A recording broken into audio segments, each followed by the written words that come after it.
धले बुआ ये बोले तीन क्या घूमे है हमारा उन तो हो गया हो जे धन दब हो जे धरा धरा तनी चला धरा हां धरा तीन आदमी लोग देख रे बबुआ देख तीन आदमी के लोग का लगाओ अरे बस सटी ए सटी महाराज हमनी के हटी वो आवत रहे हटत रहे। चलो नमस्कार, हम ही गोपाल राव भोजपुरी लोक गायक। हम हैं भरत शर्मा व्यास और हम विनय मिश्रा। आज हमनी के हमारा पेज से गोपाल राय के पेज से आयल बनी जा।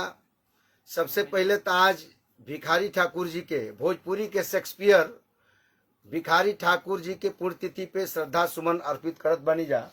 हमरो तरफ से भिखारी ठाकुर जी के पुण्यतिथि पर हम बहुत सारा बहुत श्रद्धा सुमन हम अर्पित करतानी।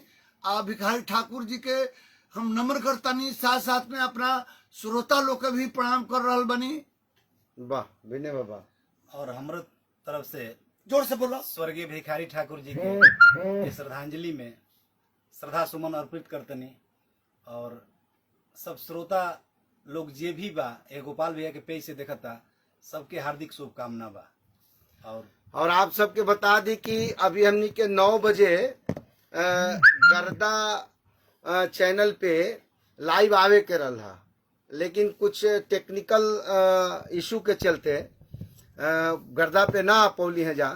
तो हम सोचली हैं कि वंचित रह जाए जा स्वर्गीय भिखारी ठाकुर जी के आज पुण्यतिथि मनौला से।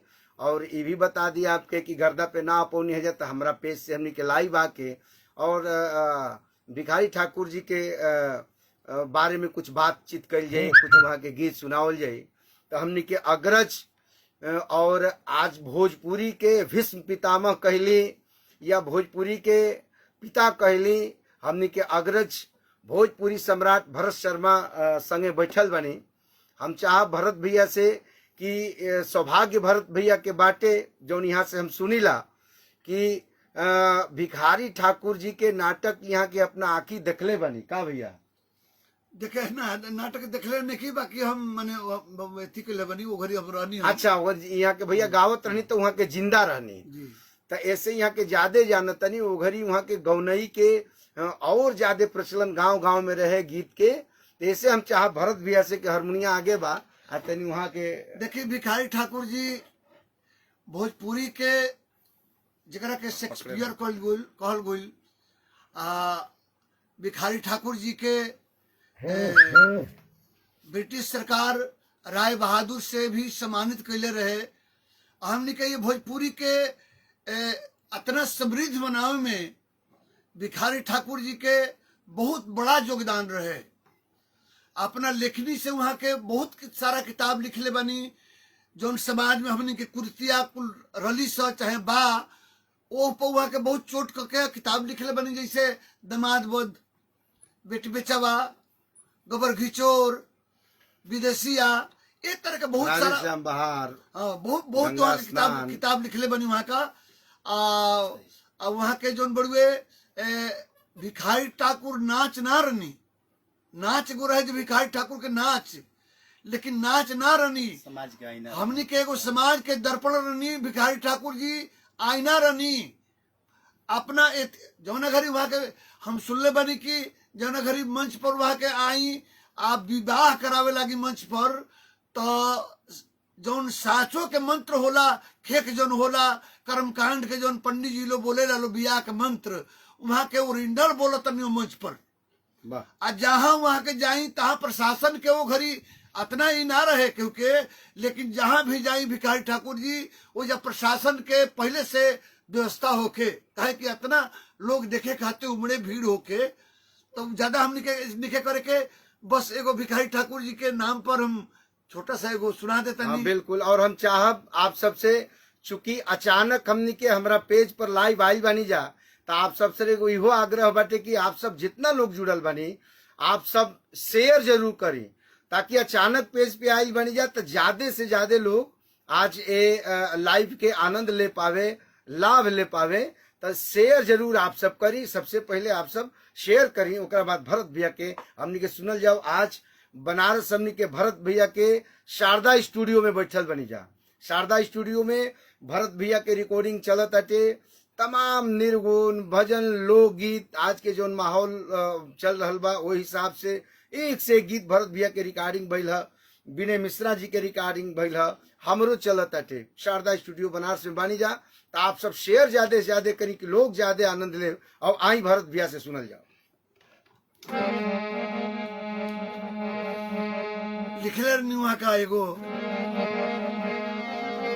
अरे छुरा छूटल नाच के जोर से, छुरा छूटल नाच के जोर से, अरे जोर से जोर से जोर से जोर से जोर से जोर से, छुरा छूटल नाच के जोर से, छुरा छूटल नाच के जोर से। वाह। चिट्ठी नेवती छुरा चलाई,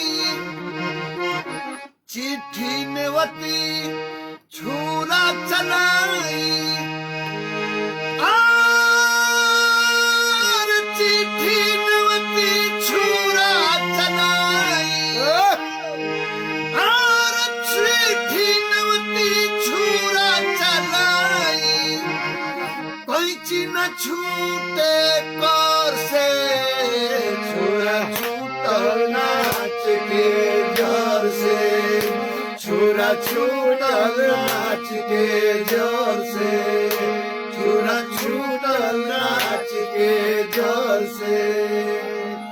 जहाँ रहे सुबही से रास्ता,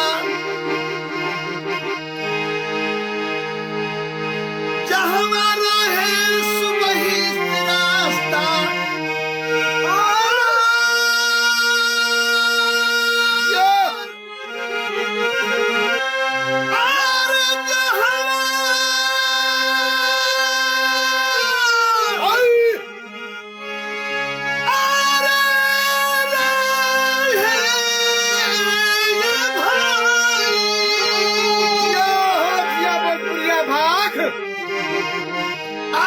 पैसा न मांगी बाबू लोग के डर से, छुरा छूटल नाच के जोर से, छुरा छूटल नाच के जोर से। अब रो सबके गोपाल जी सुनी है। क्या बात है, क्या बात है। सौभाग्य बा हमार हमरा पेज से भैया आईली और आप सबके प्यार दुलार मिलता। और क्षमा चाहबे बात खातिर जे भी जुड़ल बा भाई, जे भी भोजपुरिया जवान जुड़ल बने आज लाइव से, केहू के हमनी के जवाब नाम नहीं किया ले पाओ तो ओकरा खातिर क्षमा चाहब जा। ऐसे कि तनी उल्टा रखल बन जा मोबाइलवा, गाना कर बन जा। हाँ हाँ, पढ़ दो तब ये तनी। दुर्गेश मिश्रा जी बहुत बहुत शुभकामना। संतोष कुमार जी, दिलीप पांडे जी, कुमार सोनू, सरवन सिंह, विवेक कुमार, राजकुमार, राजकिशोर जी, श्री राम पांडे जी, अमरजीत राजभार, राम मूर्ति जी, आलोक राय जी, धनंजय भी आए, धनंजय सिंह, जय हो भोजपुरी। धनंजय सिंह जी बहुत बहुत शुभकामना बा। भोजपुरी धनंजय रतन। बाबू रुआ के भोजपुरी के बहुत बहुत रुआ एथी कर रहल बनी। वाह वाह। अरुण अरुण अरुण पांडे जी, रवि विजय कुमार जी, आशीष कुमार सिंह जी, अंकित मिश्रा जी, जितेंद्र जितेंद्र जी, संतोष राय जी, क्या हमारा बात है। गांव के गौरव इतिहास है बिना वाह वाह वाह। नवीन जी प्रशासन त्रिपाठी, के। सुशील कुमार राय, आप ठीक और वह लौका। सबके बहुत बहुत शुभकामना देता नहीं।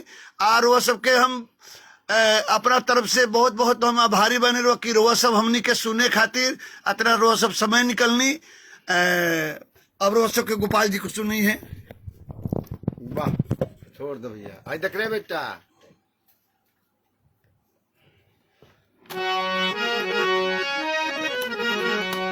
भिखारी ठाकुर जी के ही विदेशिया से रचना दुलाइन सुनाओ तनी हम। अरे करी के गवना अब भवनवा में छोड़ी कर अपने परैला पुरबवाए बोलम तायकिया से झारा झारा आखिया से झारा झारा अब गिरे लोरा धर धर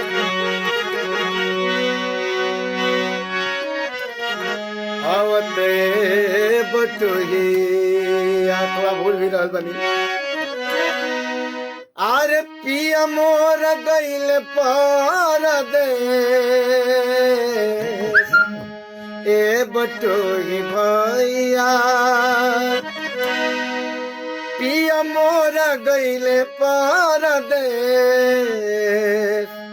ए बटुही भैया जोहत जोहत हम भैली पागलिनिया जोहत जोहत हम भैली पागलिनिया ए बटोही भैया ए बटोही भैया अरे थोड़े दिन में पाके लगी गे केस ए बटोही भैया पिया मोरा गइले पारदेस ए बटोही भैया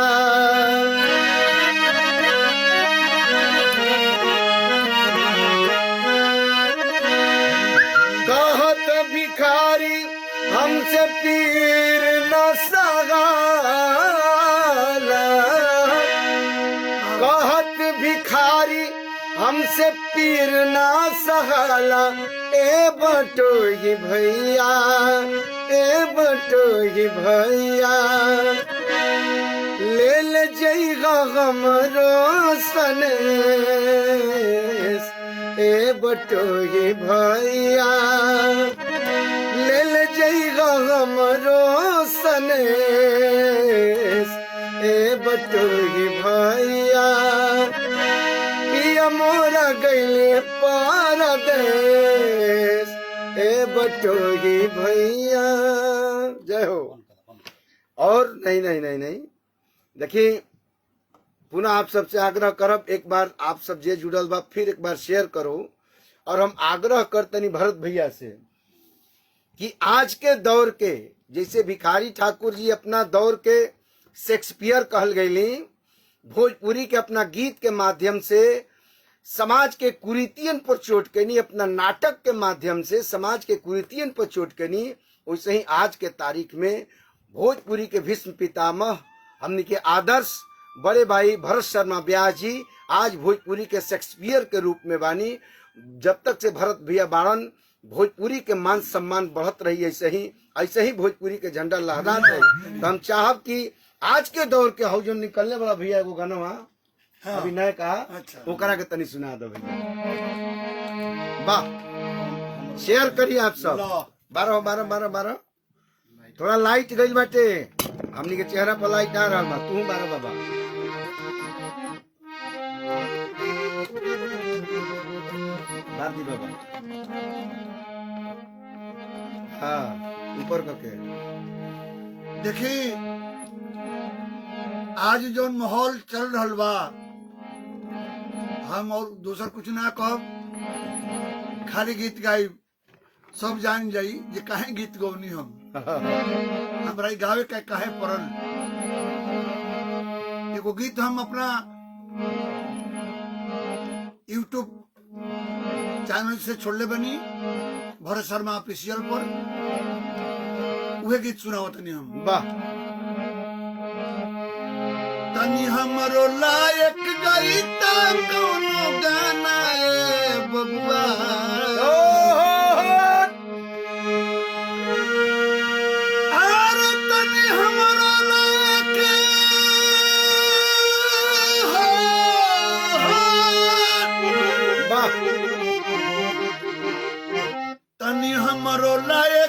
माई तो कौनो गाना ए बबुआ